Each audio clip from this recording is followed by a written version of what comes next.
অনিয়মিত প্রবাসী কর্মীদের নিয়মিতকরণের আবেদন গ্রহণ শুরু হয়েছে লেবাননের রাজধানী বৈরুতে।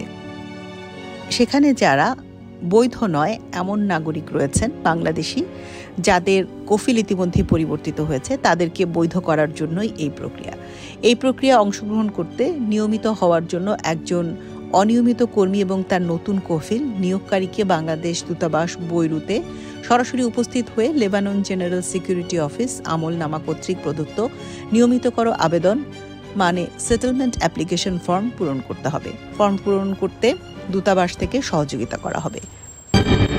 ফর্ম পূরণের জন্য তারিখটি দেওয়া হয়েছিল ২৬ জুন ২০২৫ বৃহস্পতিবার, কিন্তু ওই দিন আরবি নববর্ষ এবং অর্থাৎ প্রথম মহরম ১৪৪৭ হওয়ার কারণে লেবানন সরকার কর্তৃক লেবাননে সরকারি ছুটি ঘোষণা করা হয়েছে। তাই পরবর্তী তারিখ ৩০ জুলাই